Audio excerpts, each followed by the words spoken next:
I overheard my stepdaughter tell her friends I was a pathetic joke pretending to be a dad. So I took her car keys, emptied her closet, and told her to find someone else to play daddy. When my wife tried to guilt-trip me, I handed her divorce papers on the spot. What happened next was rather unexpected. I will tell you everything. First, let me quickly thank you for your continuous support. This means a lot to us. If you enjoy the stories we share, kindly subscribe to this channel. It will be great if you can leave a comment on which city you are watching from. We might just give you a shout out in our next story. Today's special shout out goes to Andy Graham from Ohio. We are glad you enjoy our stories. Now let's go deeper into the story. I wasn't trying to be a hero when I married Karen. I wasn't even trying to be anyone's father. I was just a man who fell in love with a woman who came with a past, a child, and a life half-lived before I ever showed up. But I meant it when I said I was in it for the long haul. I moved into her modest two-bedroom house, took on the mortgage, and brought a quiet promise with me that I would try to build something that felt like family. Try to be steady, patient, kind. I wasn't expecting a parade, but I also wasn't expecting to be treated like a ghost with a wallet. From the moment I walked through that front door, it was clear her daughter Madison wasn't buying what I was selling. She was 16 then, pretty in a distant, Instagram-filtered kind of way, and had perfected that particular brand of teenage disdain that made every attempt at conversation feel like I was interrupting something sacred. Still, I smiled. Still, I offered to drive her to school when Karen was busy. Still, I remembered her favorite snacks and tried to make movie nights a thing. But she looked through me like I was a substitute teacher who'd overstayed his welcome. Karen always told me to give it time. She's had a lot of change, she'd say, curling against me on the couch after Madison slammed another door. Just don't take it personally. And for a while, I didn't. I swallowed the silence, ignored the eye rolls, convinced myself that showing up was enough. That eventually, consistency would win her over. I remember one Thanksgiving. I spent the whole day in the kitchen, roasting a turkey, mashing potatoes, even making that god-awful green bean casserole her grandmother used to make. I thought maybe, just maybe, the smell of home would soften her. Instead, she posted on Snapchat that the food looked mid, then disappeared into her room. Karen made excuses. Teenagers, she laughed. What can you do? I laughed too, but something about it felt hollow. Like I was smiling through a slap I wasn't allowed to acknowledge. But the moment that changed everything, really changed everything, came on a Tuesday afternoon. I came home early from work. My back had been killing me from hauling materials all morning, so I figured I'd rest up before dinner. As I walked up the driveway, I heard voices carrying through the open window, Madison and her friends. I paused. I don't know why. Maybe I had this sick little hope that she was talking about college plans, or something about our recent family trip. But no. What I heard was her voice, sharp and dismissive. He's not my dad. He's just some pathetic joke pretending to be one. Laughter followed. You should see the way he tries. It's embarrassing. I stood there, frozen. It wasn't just what she said. It was how easily it fell out of her mouth. How comfortable she was in her cruelty. Like this wasn't a moment of anger or rebellion. It was her truth. And she wasn't hiding it. I didn't go inside right away. I sat in my truck for 30 minutes, staring at the steering wheel. My hands were shaking. Not from rage, not yet. From something worse, humiliation. I felt small. Smaller than I had in years. I had paid for her braces. I had upgraded her car. I had driven 2 hours to pick her up from a party once because she was scared. And this was how she saw me. I wasn't her dad. Fine. But did I deserve to be mocked like some charity case? Did I deserve to be laughed at in my own home? I didn't cry. I just went numb. Numb enough to know I couldn't let this go. That night, I lay in bed next to Karen, who was scrolling through Pinterest like nothing had happened. I stared at the ceiling, thinking about every moment I had chosen their comfort over mine. Every time I swallowed my pride to keep the peace. I realized then I hadn't built a family. I had built a fantasy, and I was the only one pretending it was real. The next morning, I woke up with a strange kind of clarity. It wasn't loud. It was calm, cold, focused. I waited until Karen left for work, then went to Madison's room with a trash bag and an old cardboard box. I packed everything, clothes, shoes, makeup kits, all of it. I didn't damage anything. I wasn't cruel. I was surgical. Then I took her car keys from the hook by the door and placed them in the box with a note that said, "Find someone else to play daddy." I left it in the hallway outside her room. Then I went to work like it was any other day. Karen called me around noon, her voice tight and panicked. "What did you do to her room? Where are her things?" I didn't flinch. "I took back what I paid for," I said flatly. She said I was a pathetic joke pretending to be a dad. "I'm just making sure she knows she was right." There was a long silence on the other end. Then came the guilt. "She's just a kid. She didn't mean it. You're overreacting." That's when I told her about the divorce papers. I had them ready. I had them waiting. "I'm not overreacting," I said. "I'm finally reacting. There's a difference." She started crying. I hung up. That night, I came home to a war zone. Madison was yelling, Karen was sobbing, and I walked past both of them like they were strangers. I went to the guest room and locked the door. It was the first time in a long time I slept through the night. There's something about betrayal that sticks to your skin. It doesn't just come and go, it stains. Even in the days after I took Madison's keys and packed up her belongings, I kept thinking about how confidently she said those words. Not in anger, not in some heat of the moment slip. No, this was casual, her truth, spoken like a punchline. I could still hear her voice on a loop, laughing with her friends as if I was some sad mascot performing in the background of her life. I spent the next few mornings walking through the house like it was foreign to me. The walls still held my photos, the fridge still had my groceries, the driveway had my name on the lease, but it no longer felt like mine. I was living in a place where I had become a joke, a ghost that paid bills. Karen tried to reset everything like it was a misunderstanding. She knocked on the guest room door the morning after our confrontation with 2 mugs of coffee in her hands. Mine had the initials DD on it, a Father's Day gift Madison had given me years ago before the pretense had worn thin. "We need to talk," she said gently, sitting across from me like we were strangers negotiating a peace treaty. I didn't touch the mug. I just looked at her. And she launched into the speech I'd heard 100 times before. "She's confused. You're taking this too seriously. She's a teenager, not a monster." But she didn't deny what Madison had said. That was the most telling part. She never said, "You're wrong." She just said I shouldn't react, that I should have given them a chance to fix it quietly. I told her I wasn't a landlord or a babysitter. I was a man who had invested his time, money, and love into a family that didn't see me as real. I told her the moment her daughter said I was pretending to be a dad, it undid every dinner, every ride, every dime I'd spent trying to build something for us. Karen's face changed then, her softness evaporated, and that edge came out. "So what? You're just walking away from all of this? Because of a few words?" she snapped. I didn't raise my voice. I didn't need to. "No," I said quietly. "I'm walking away because those few words were the truth she's always felt. And you stood by and let her feel it." Her silence was deafening. That's when I placed the divorce papers between us. I watched her eyes scan the lines like they were written in a foreign language. "You're not serious," she whispered, her voice shaking. "You'd really blow up this marriage over her?" And I told her, "No. I'm walking away because I've spent years loving people who never saw me. And I'm finally choosing me." What I didn't expect, what I couldn't have predicted, was how fast she turned. The next day, I found out she'd gone to the police, filed a complaint, claimed I had emotionally abused her daughter, that I had created a hostile living environment, that I was unfit to stay in the house. She painted herself as scared, fragile, the mother trying to protect her child from the unpredictable stepfather. I sat in a small interrogation room with 2 officers who looked at me like I was a threat, like I was guilty. I didn't yell. I didn't argue. I just handed over what she didn't know existed, the footage. Months ago, after a break-in scare, I'd installed a hidden security camera in the living room. It had motion sensors and audio.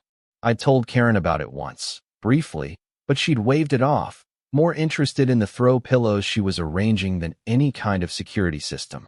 The footage captured everything. Madison mocking me to her friends, me calmly gathering her things. The conversation where I told Karen I was done.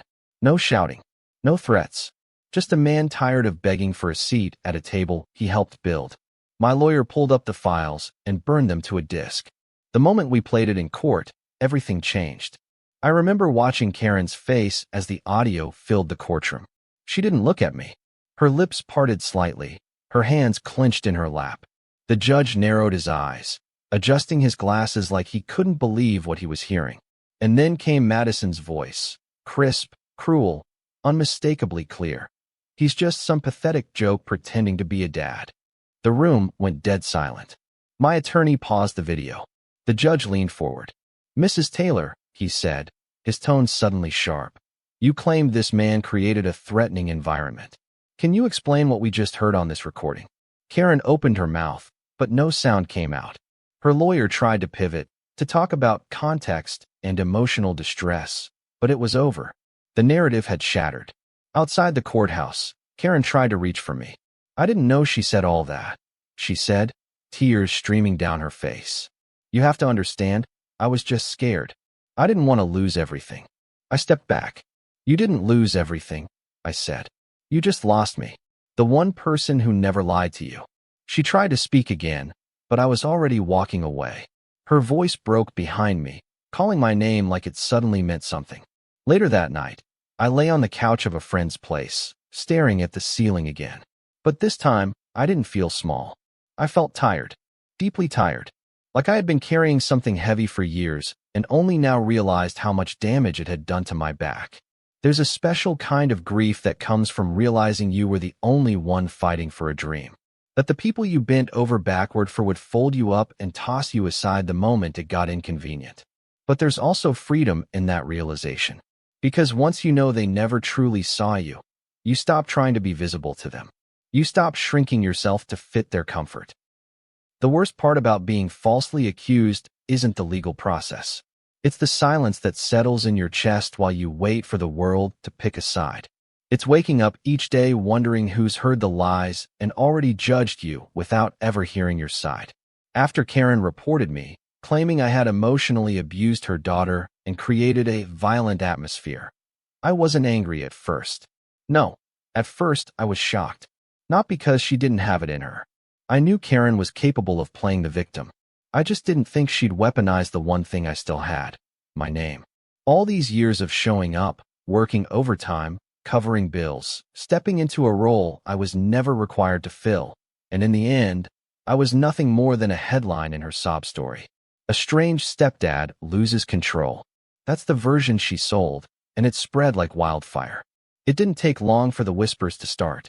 One of the guys from my contracting crew pulled me aside during a job. "Hey man, is it true what she's saying?" His voice was cautious, his body language already pulling away. That was the moment the anger finally kicked in. Not the sharp, explosive kind. No, this was deeper, slower, like hot oil sinking into your skin. It wasn't just that Karen had tried to take me down. It was that people were so ready to believe her.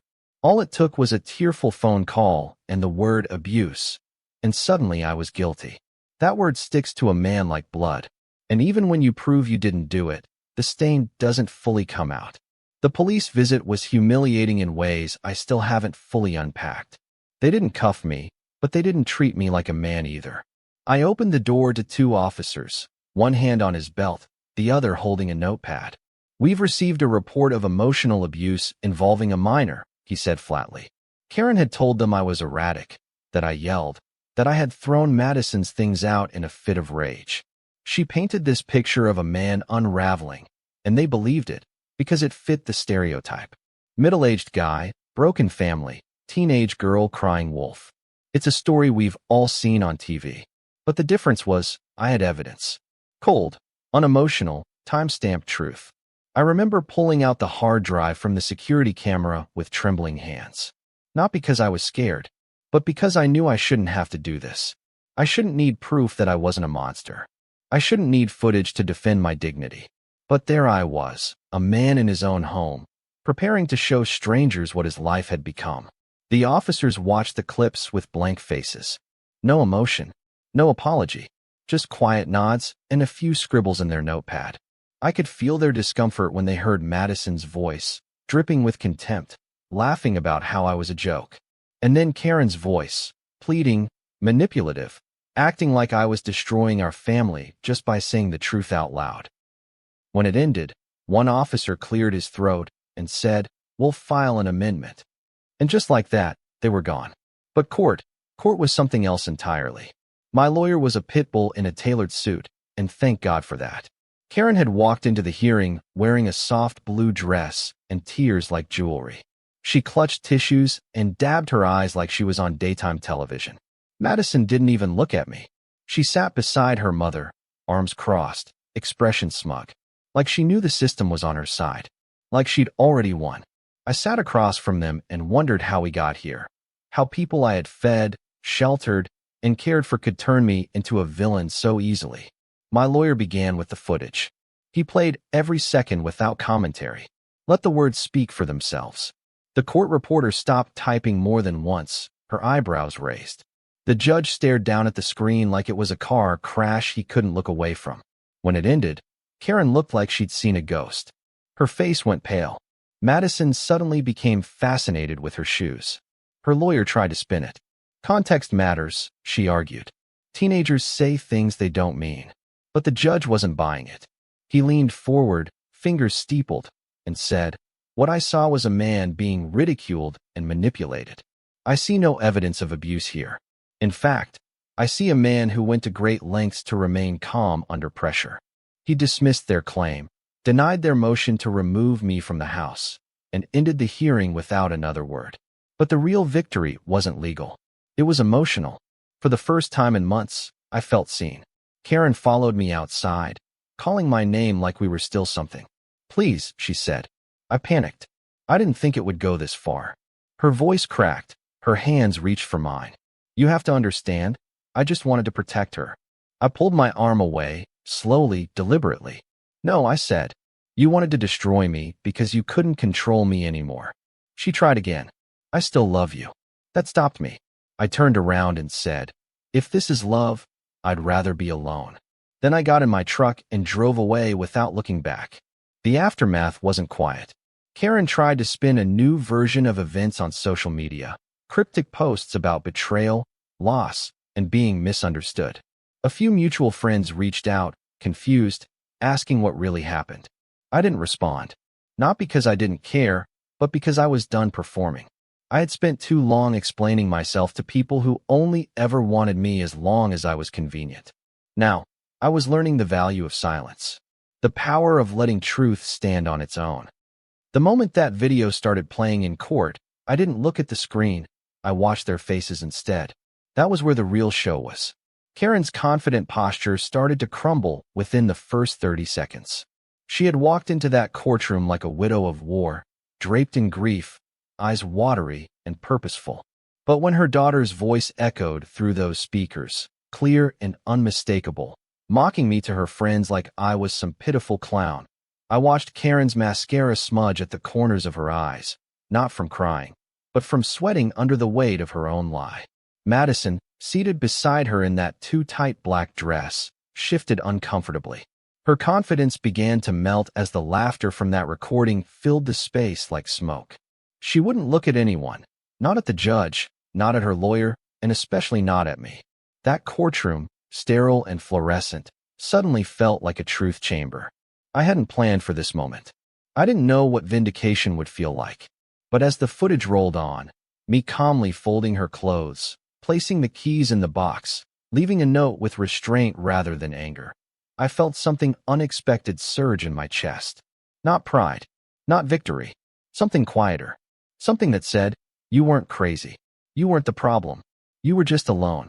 When Karen's voice came next, pleading with me not to walk away, asking me to stay for her and her daughter, all while downplaying the insult that started it all, it was like watching a magician expose her own trick.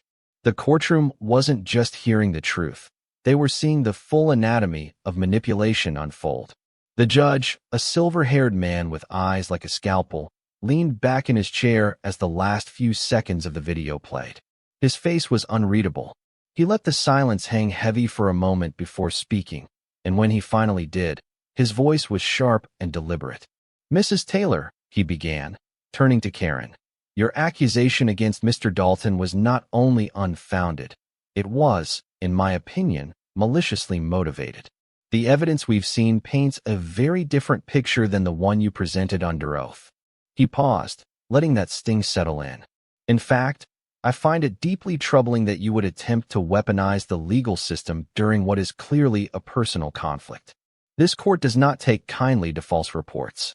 Karen tried to speak, some shaky variation of an apology, some excuse that Madison was emotional, that she herself had acted impulsively.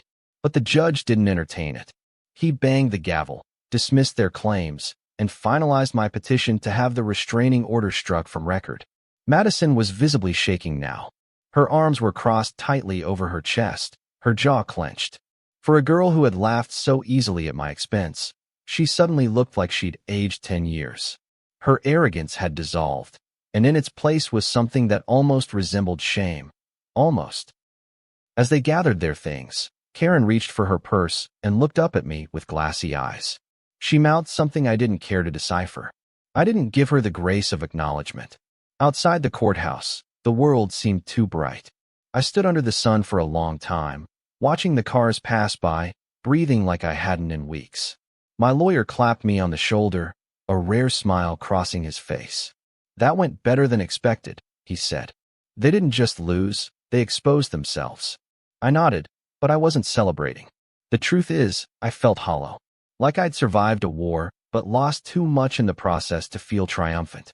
This wasn't a win, it was a clearing. A quiet end to a performance I never agreed to star in. And as I watched Karen and Madison exit the courthouse in silence, I knew this chapter of my life had closed with finality. Later that evening, I returned to the house alone. The place was quiet, stripped of energy, like even the walls were exhausted from holding in so much drama. Their things were gone. The closets were empty. Madison's old room, once cluttered with makeup kits and piles of laundry, was now just a blank space with a single scuff mark on the wall where her mirror used to be. I walked through each room slowly, touching door frames, flicking lights on and off, like I needed to remind myself that this place was mine now. Not because I fought for it, but because they forfeited it the moment they treated me like an outsider in my own story. Around 9 p.m., my phone rang. It was Karen. I didn't answer. Then came a text. "Please, just talk to me. I messed up. We can fix this." I stared at the screen until it went dark. There's a strange power in silence. For years, I had responded. I had explained. I had begged to be seen. But now, I owed her nothing. No explanations. No comfort. No doorway back into my life. And still, more messages came, each one more desperate than the last. Apologies. Justifications. Empty acknowledgments of my pain. "You didn't deserve that." I was scared. She didn't mean it. But she did mean it. And Karen did let it happen. Again and again. And now that the truth had been laid bare, all they wanted was for me to sweep it under the rug and pretend the damage wasn't permanent. I thought about replying. I really did. But then I imagined what that would look like, inviting her back in, rebuilding a house of cards, teaching her that she could shatter me and still be welcome. I couldn't do it. Not for her. Not even for the version of her I once loved. I powered my phone off and left it on the kitchen counter. The silence was sharp, but it was mine. And in that moment, I realized I'd rather be alone in truth than surrounded by people who only love me when I'm silent. It's amazing how many ways someone can say, "I'm sorry," when they're not really sorry at all. Karen's messages didn't stop for weeks. First it was just calls. Dozens of them, one after another, her name lighting up my screen like a fire alarm in the dark. I never answered. Then came the texts. Some short, others long, all of them dancing around accountability like it was lava. I wasn't thinking straight. I only did what I thought was best for Madison. "Can we please talk?" That last one came more than 40 times. "Can we please talk?" The same woman who tried to bury me in the legal system, who stood by as her daughter dragged my name through mud and courtrooms, now wanted to have a talk. But I had nothing left to say. Not to her. Not to the version of her she wanted me to remember. Because that man she loved, the one who swallowed his pride for the sake of peace, no longer lived here. The worst of it came about a month after court ended. I was at the grocery store, just grabbing a few things.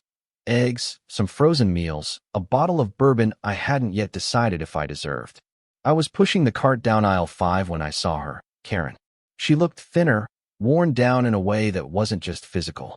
Her hair was pulled back too tightly, her eyes darting around like she was bracing for impact. She didn't spot me right away, but when she did, her face softened into something she probably thought would disarm me. It didn't. "Hey," she said, almost cautiously, like I was a skittish animal she didn't want to scare off. I gave a polite nod and kept walking. She followed. "You've been ignoring me."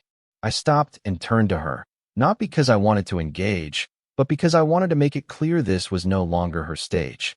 "I'm not ignoring you," I said evenly. "I'm protecting my peace." That line caught her off guard. She opened her mouth to speak, but nothing came out. "You lost the right to be heard the moment you tried to destroy me in court," I continued.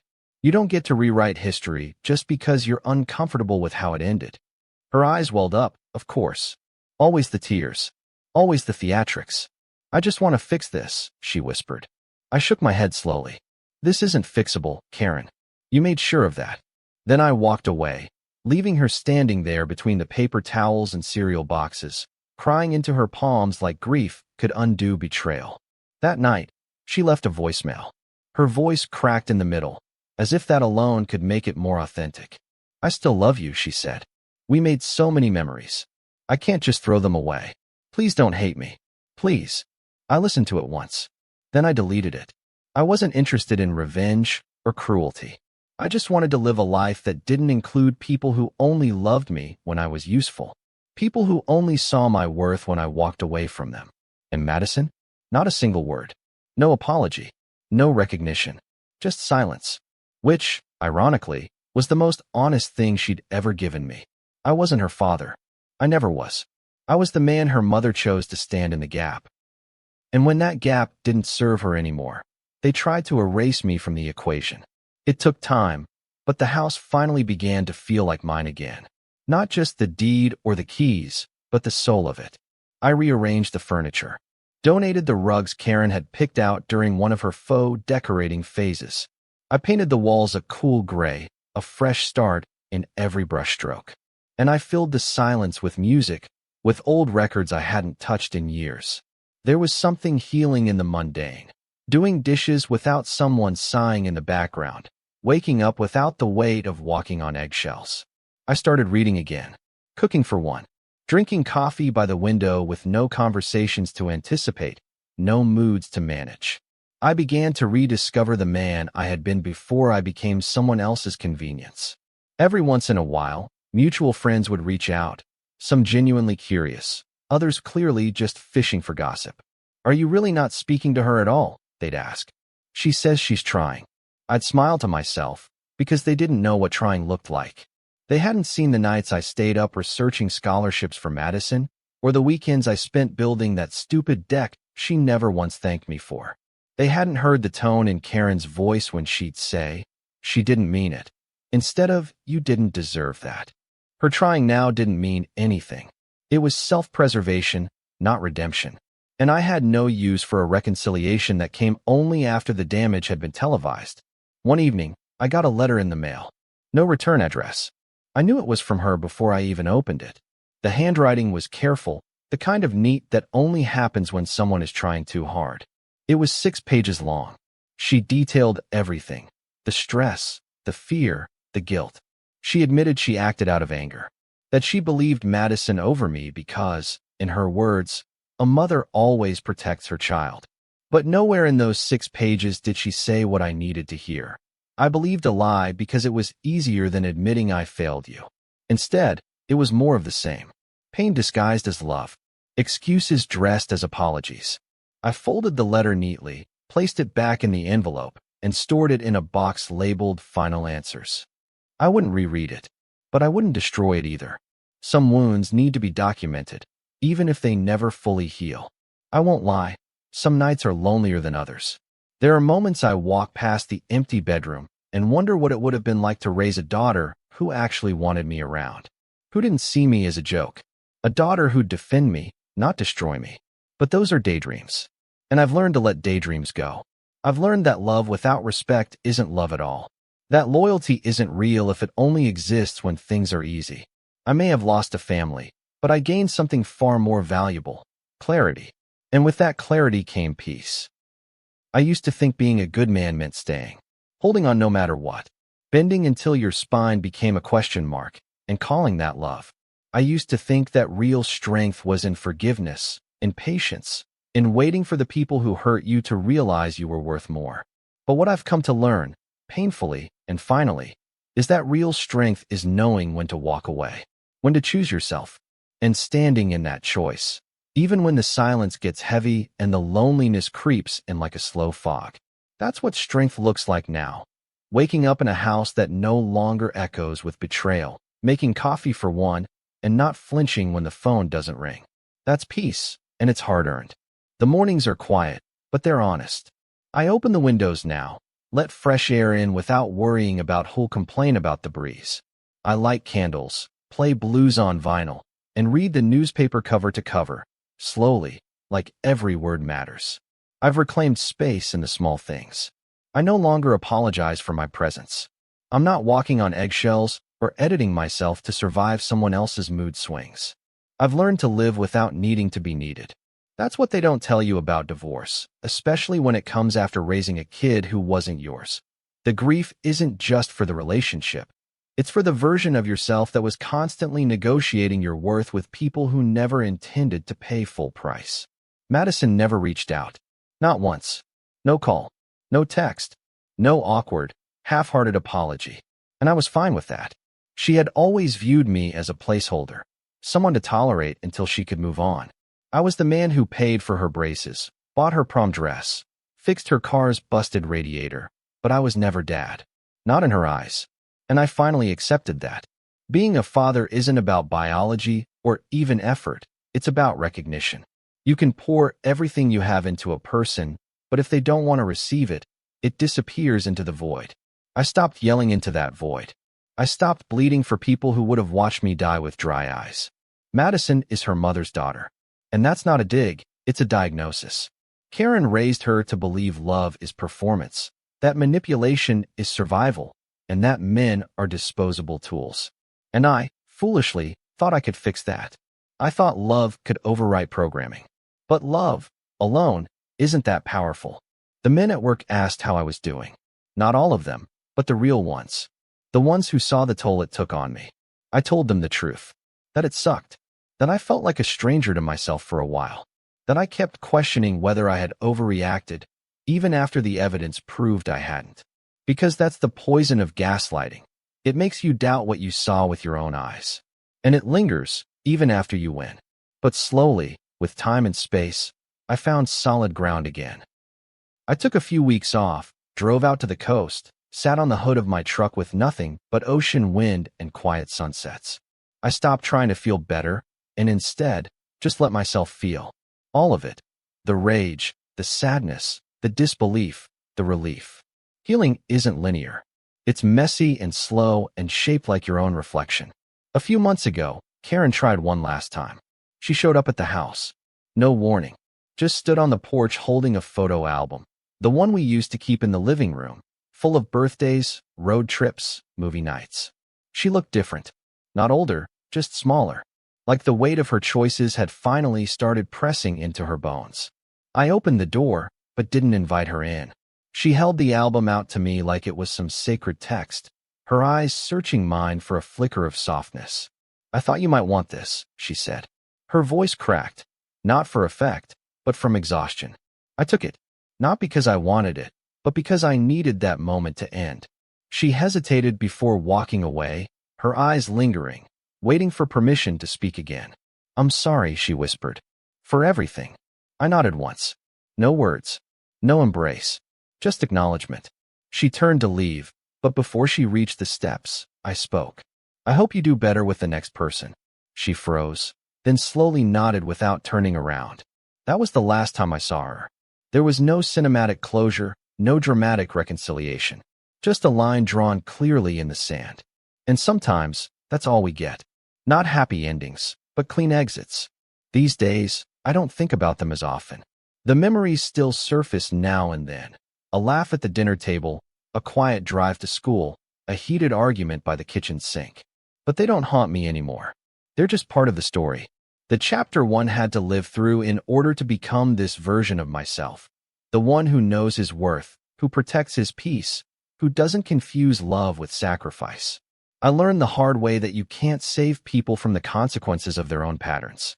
You can only save yourself from being their next casualty. I still have the photo album. I don't flip through it much, but I haven't thrown it out either. Not because I'm clinging to the past, but because those moments, flawed as they were, are still a piece of who I became. I'm not erasing the man who tried. I'm honoring him by never putting him through that again. So no, I didn't get the happy family I dreamed of. I didn't become the father Madison needed. I didn't keep the woman I once loved. But I got something better: freedom, clarity, the ability to stand in front of a mirror and say, "You did the right thing, even when it hurt." And I can live with that. Sometimes the bravest thing you can do is walk away from people who only love you when you're convenient. If you've ever had to choose peace over connection or truth over tradition, this story is for you. Don't let anyone make you feel guilty for protecting your boundaries. If this resonated with you, like the video, share it with someone who needs to hear it, and subscribe for more real stories about betrayal, healing, and finally standing tall in your own truth. See you soon in the next one.